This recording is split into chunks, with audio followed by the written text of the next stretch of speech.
All right, let's jump right into it. Welcome to The Explainer. Today, we're going to look at something we literally all do dozens, maybe hundreds of times a day, but we're going to look at it from a completely different perspective. Every time you hit enter on your keyboard to load a website, you probably just think, okay, cool, it's loading, standard technical process. But from a cybersecurity standpoint, oh, it is so much more than that.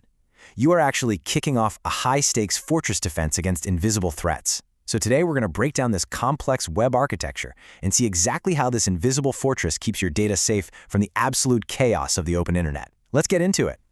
So here's our roadmap for today. We'll be hitting 4 main areas. First, the secure connection journey. Then, guarding the server vault. Third, securing cookies and sessions. And finally, defending against browser attacks. Starting with Section 1, the secure connection journey. The whole thing kicks off with a simple URL. But to find the fortress, your browser first has to use DNS, the domain name system, to translate that human-readable name into a machine-readable IP address. Now, once you've got those coordinates, you don't just kick the door open and start shouting data, right? The network actually enforces a really strict, sudden procedure to lock in a reliable connection.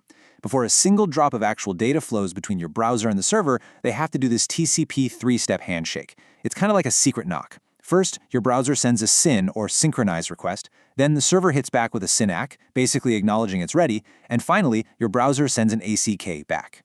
Only after that super precise 3-step secret knock is the connection officially established. And here's where we see a huge contrast between the old days and what's absolutely crucial today. On the left, we've got basic HTTP. If you use standard HTTP, everything you send is in plain text. It is incredibly vulnerable. Anybody snooping on the network can just read it. So the solution is on the right, HTTPS. This adds an encrypted layer called TLS right over the connection. When you connect via HTTPS, the browser and the server exchange certificates. Think of it like a highly secure digital passport to verify identity and completely encrypt all the data in transit. This is literally the armored tunnel protecting your data across the open web. So once that armored tunnel is built, your browser sends an HTTP request, like a GET or POST command, asking for information.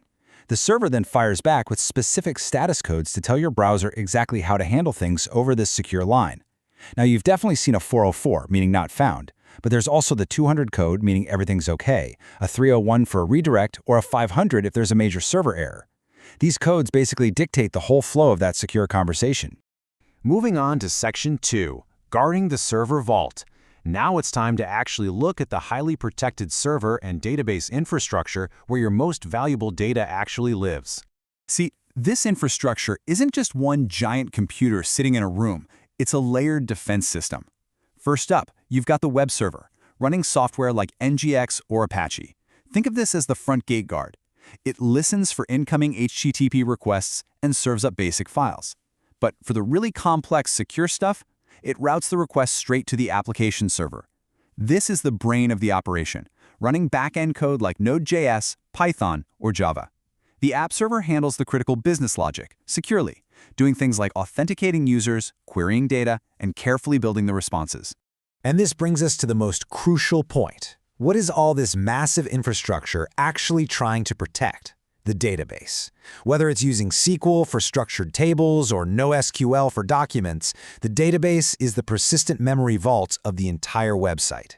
This vault is where your passwords, your financial records, your personal posts, your products, that's where they all live. It's the ultimate prize. The whole armored tunnel and all that server logic we just talked about, they were designed specifically to guard this exact vault.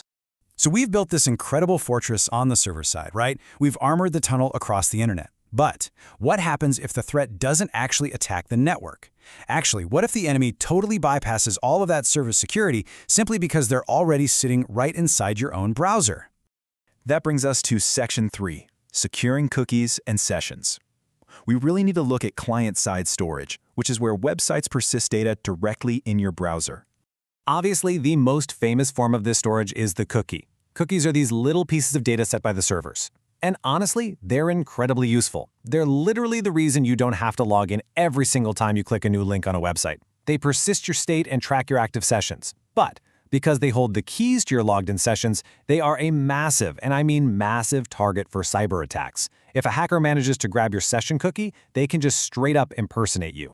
So, to defend these vital cookies, developers use strict bodyguards, known as flags. First, you have the secure flag. This ensures that the cookie is only ever sent over an encrypted HTTPS connection. It will never travel over plain text. And then there's the HTTP-only flag, which is just a brilliant defense mechanism.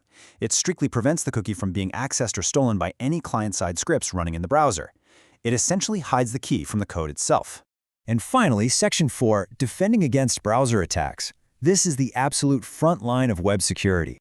Your browser works incredibly hard parsing HTML top to bottom to build a live structure called the DOM, all while processing single-threaded JavaScript to make the page interactive. But ironically, that very interactivity is a huge vector for attack. The first major threat here is cross-site scripting, or XSS. Because JavaScript can read and modify the DOM, an XSS attack weaponizes the browser's dynamic rendering against you. The attacker finds a sneaky way to inject malicious script directly into an otherwise trusted web page. So when your browser loads the page, it executes that malicious code, totally thinking it belongs there. And hey, this is exactly why that HTTP-only flag for cookies is so vital. It stops those XSS scripts from reading your session data. Then we have CSRF, or cross-site request forgery. Now, this is very different from XSS. While XSS injects bad code, CSRF is all about tricking the browser into abusing its own trusted state. Imagine you're logged into your bank account. A CSRF attack tricks your browser into making an unintended, totally unauthorized request, like transferring money to that trusted site. The bank sees the request coming from your authenticated browser, it sees your valid cookies, and it just assumes it's really you making the request. No way, right? Both of these attacks are wild and require incredibly careful defense mechanisms from developers. And let's see how this builds in one of the absolute most robust browser defenses, CORS, or Cross-Origin Resource Sharing. You can think of CORS as a strict bouncer holding a VIP guest list right at the door of your browser. By default, browsers block requests coming from different origins just to prevent malicious sites from reading data they shouldn't. If a site wants to allow external data, the server must explicitly whitelist trusted origins using CORS headers. It's a hard stop. Only permitted domains are allowed on that VIP list to actually access the resources. We've traveled all the way from the initial DNS request, through the encrypted TLS tunnel, past the server guards, deep into the database vault, and all the way back to the front lines of JavaScript and browser security. So I want to leave you with this thought.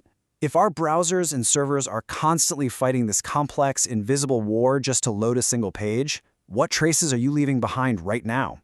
Every click, every connection is a carefully orchestrated defense. Thank you so much for joining me on this explainer. Keep learning, stay curious, and I'll catch you next time.